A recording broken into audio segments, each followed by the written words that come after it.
அஸ்ஸலாமு அலைக்கும் ஃப்ரெண்ட்ஸ். இன்றைக்கி நம்ம பார்க்க போகிறது துவரம் பருப்பு. ரேஷன் துவரம் பருப்பில் எப்படி வடை சுடுறதுன்னு பார்க்கலாம். முதல்ல நல்லா அந்த துவரம் பருப்பை சுத்தம் பண்ணி தூசு கல் எதுவுமே இல்லாமல் சுத்தம் பண்ணிவிட்டு ஒரு 2 மணி நேரம் தண்ணி ஊற்றி ஊற வச்சுக்கோங்க.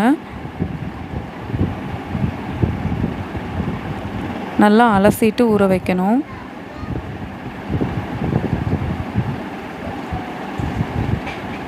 ஊற வச்சதுக்கப்புறம் நமக்கு தேவையான வெங்காயம் எல்லாம் கட் பண்ணி வச்சுக்கோங்க. ஒரு ஜாரில் கொஞ்சமாக சீரகம், வரமிளகாய், ஊற வச்ச துவரம்பருப்பு அதையும் சேர்த்து உப்பு கொரப்பாக அரைச்சி எடுத்துக்கோங்க.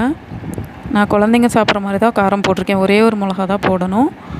இஞ்சி பூண்டு பேஸ்ட்டு, அறுத்த வெங்காயம், புதினா, முருங்கைக்கீரை நிறையா போட்டுக்கோங்க. அப்போ தான் வடை மொறுமொறுப்பாகவும் டேஸ்டியாகவும் இருக்கும். கொஞ்சமாக கரம் மசாலா அதுவும் சேர்த்துட்டு கொஞ்சமாக அரிசி மாவு, எந்த அரிசி மாவு இருக்கோ அது சேர்த்துக்கலாம். அது கூட நம்ம இட்லிக்கு ஆட்டுறோம்ல அந்த மாவில் ஒரு 2 ஸ்பூன் அது போட்டுட்டு நல்லா கலந்துக்கோங்க. கலந்துட்டு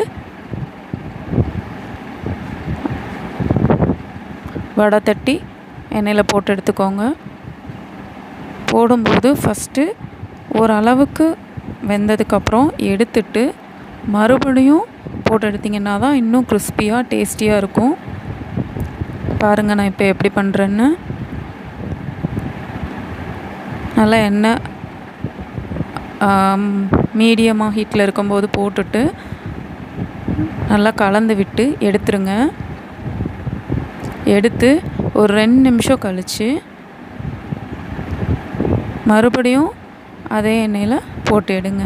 நீங்கள் இன்னொரு பேட்ச் போடுறனா கூட அந்த பேட்ச் போட்டு எடுத்துகிட்டு அதுக்கப்புறமா நீங்கள் இதை போடலாம். போட்டு கொஞ்சம் கிறிஸ்பி ஆனதுக்கப்புறம் எடுத்துருங்க.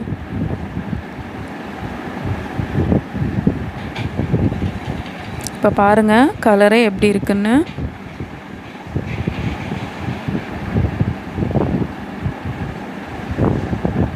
டேஸ்டியான பருப்பு வடை ரெடி ஆயிடுச்சு. இது கடலப்பருப்பு துவரம் பருப்புன்னு கண்டே பிடிக்க முடியாது. கடலப்பருப்பு வடை மாதிரியே தான் இருக்கும். டேஸ்ட்டாகவும் இருக்கும்.